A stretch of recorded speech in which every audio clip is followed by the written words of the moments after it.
जय श्री कृष्ण। भगवत गीता का 12वां अध्याय जो कि भक्ति योग नाम से जाना जाता है, उसमें उत्तम भक्त के लक्षण भगवान ने बताए। वो सारे के सारे लक्षण हमारे विजय का मार्ग प्रशस्त करने वाले हैं। एक श्लोक में भगवान कहते हैं, अनपेक्ष शुचिर दक्ष उदासीनो गतव्यथः सर्वारंभ परित्यागी यो मद भक्त समे प्रियः।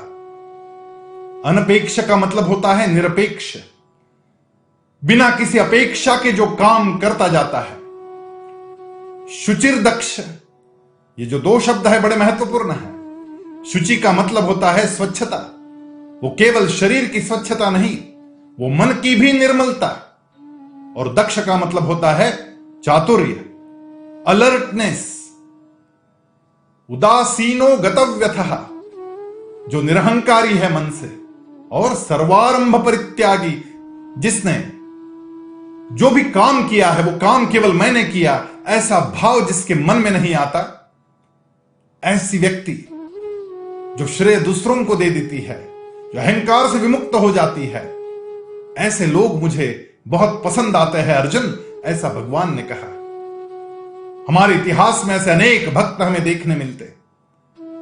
हनुमान जी श्री राम के अनन्य भक्त थे। उनके जीवन के एक एक प्रसंग देखते हैं तो ये सारे गुण उनमें देखने मिलते हैं। अनपेक्ष, भगवान राम की सेवा के लिए जब हनुमान जी निकल पड़े समुद्र लांघने के लिए, और कोई अपेक्षा नहीं थी, केवल एक ही भाव था मन में कि मैं ये काम करके रहूं, ये पराक्रम मेरे हाथों हो। शुचिर दक्ष, हनुमान जी अंतर्बाह्य शुचिरभूत तो थे ही, लेकिन दक्षता उनमें कूट कूट कर भरी हुई है। जब सीता मैया की खोज करने वो निकले, उन्होंने भगवान राम से प्रश्न किया कि मैं पहुंच तो जाऊंगा, लेकिन सीता मैया मुझे पहचानेगी तो कैसे पहचानेगी? आप ऐसी कोई निशानी मुझे दे दे जिसको दिखाते ही सीता मैया मुझे पहचान जाएगी। और भगवान से वो मुद्रिका, वो अंगूठी उन्होंने ली और वो अंगूठी अपने मुंह में रखकर ये सारा प्रवास किया बड़ी दक्षता के साथ में। प्रभु मुद्रिका मेली मुख माही, जलधि लांघि गए अचरज नाही। जब उड्डान करके जा रहे थे तो बीच में मैनाक पर्वत आया। उस मैनाक ने कहा कि रुक जाओ, थोड़ा आराम कर लो, थोड़े फल खा लो। इतना श्रम हुआ है तुम्हें, इतनी देर आगे और जाना है, थोड़ा विश्राम करके निकलोगे तो ठीक रहेगा। लेकिन हनुमान जी कहते हैं कि ना, विश्राम करने का यह समय नहीं। हनुमान जी आगे निकलते, बीच में फिर सुरसा आती। वो सुरसा की जो कहानी है वो तो बड़ी अद्भुत है।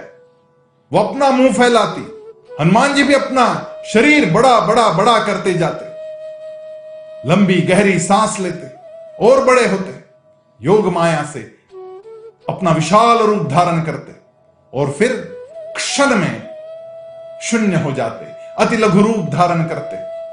ये शून्य हो जाना, इसी का मतलब है अहंकार से मुक्त हो जाना।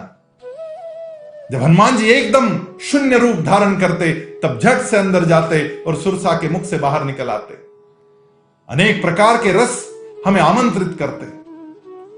उन रसों के आमंत्रण के पश्चात जो निरहंकारी बना रहेगा, जो शून्य बन जाएगा, वही उस संकट से बाहर निकलकर आगे पहुंचेगा। हनुमान जी का यह सारा प्रवास बड़ा दिव्य प्रवास है। उसमें अनपेक्ष शुचिर दक्ष उदासीनो गतव्यथः सर्वारंभ परित्यागी, ये जो शब्द है ये बड़ा सुंदर। जब हनुमान जी लौट कर आए, लंका जला दी। जब बाकी लोगों ने, नल, नील, अंगद, जांबवंत जी सब ने बताया कि हनुमान ने ऐसा गजब का पराक्रम किया, तो भगवान राम के आंखों से आंसू निकल गए। भगवान श्री राम कहने लगे कि कमाल है हनुमान, तुम्हारी कमाल है, तुम्हारे जैसा पराक्रमी दूसरा कोई नहीं। जैसे ही भगवान ने इस प्रकार के वचन कहना आरंभ किया, हनुमान जी भगवान के चरणों में गिर गए और कहने लगे, त्राहि माम, त्राहि माम।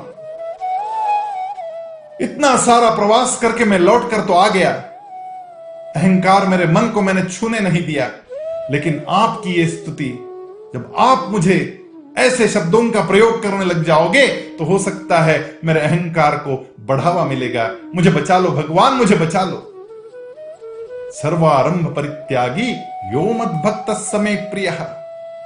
इसी प्रकार जो स्वयं दक्ष रहता है, जो अलर्ट रहता है, जो शुचिरभूत रहता है, अंतर्बाह्य निर्मल रहता है, जो अहंकार से मुक्त रहता है, वो ही आगे बढ़ता है, वो ही विजय को हासिल करता है। और इसलिए तो हनुमान जी विजय को हासिल करके वापस लौट के आए। और इसीलिए अर्जुन के उस रथ पर जो ध्वज लगाया गया वो विजय ध्वज, उस पर हनुमान जी का चित्र अंकित था। आइए उसी मार्ग पर हम भी बढ़ते हैं और विजय को प्राप्त करते हैं। जय श्री कृष्ण।